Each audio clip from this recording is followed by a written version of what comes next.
ہمارے ہاں بہت ساری عورتوں کی ایک عادت ہوتی ہے، ان کا یہ مزاج ہوتا ہے، طبیعت میں یہ چیز شامل ہوتی ہے کہ بات بات پر اپنے بچوں کو بددعائیں دیتی ہیں،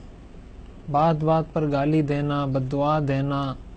اور ہر زبان والا اپنی زبان میں جو اس کے منہ پر آئے اپنے بچوں کو بددعائیں دیتے ہیں۔ حضور علیہ الصلوۃ والسلام نے ارشاد فرمایا لا تدعوا علی انفسکم ولا علی اولادکم ولا علی اموالکم، کہ نہ اپنے آپ کو بد دعا دو، نہ اپنی اولاد کو بد دعا دو، نہ اپنے اموال کو بد دعا دو۔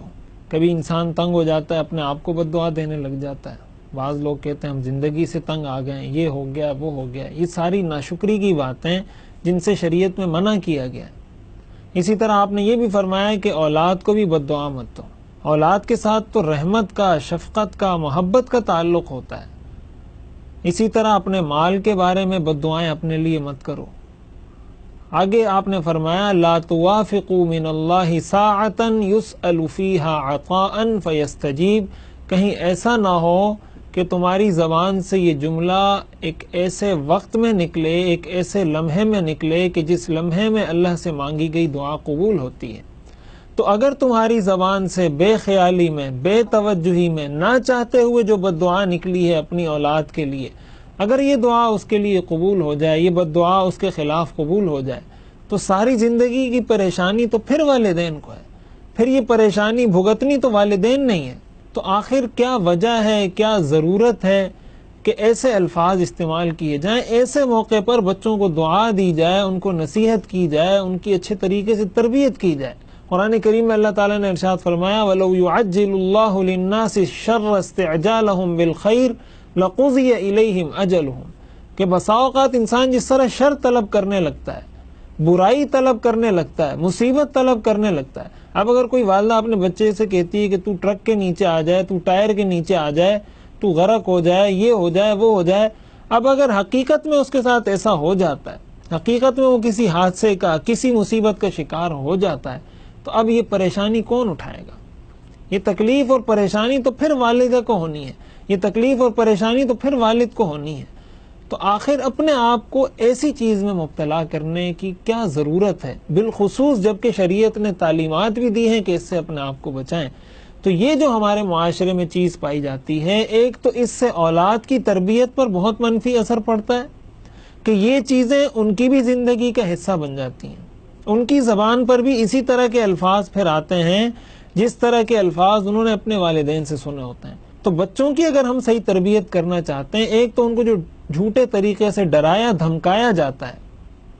کہ بلی آ گئی، بلا آ گئی، اور اس طرح کی باتیں جو ہمارے ہاں کی جاتی ہیں، ایک اس چیز سے اپنے آپ کو بچایا جائے۔ اس لیے کہ جب بچپن سے ہی آپ اس کے دل میں بلی کا ڈر بٹھا دیں گے، بلا کا ڈر بٹھا دیں گے، فلاں چیز کا ڈر بٹھا دیں گے،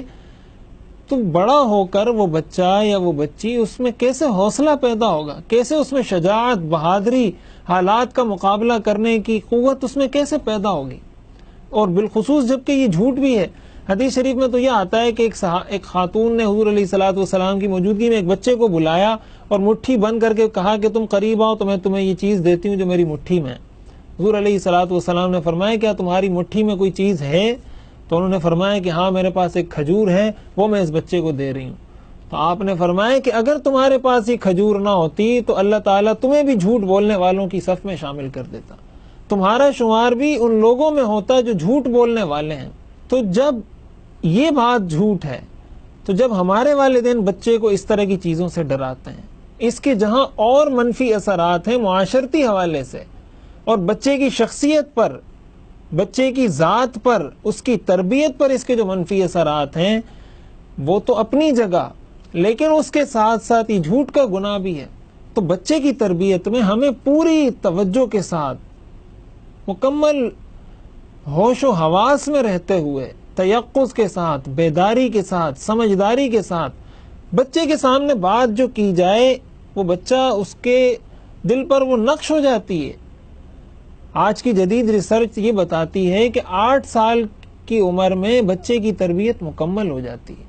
تو اگر 8 سال تک بچہ یہی چیزیں سنتا رہے، انہی چیزوں سے اس کو ڈرایا جاتا رہے یا یہ بد دعائیں اس کو دی جاتی رہیں، تو ظاہر ہے بچے کی اچھی تربیت ممکن نہیں۔ اس لیے والدین اس کو باقاعدہ ایک کام سمجھیں، باقاعدہ ایک ذمہ داری سمجھیں۔ بس اس کو اسکول میں بھیج دیا، مدرسے میں بھیج دیا اور بے پرواہ ہو گئے،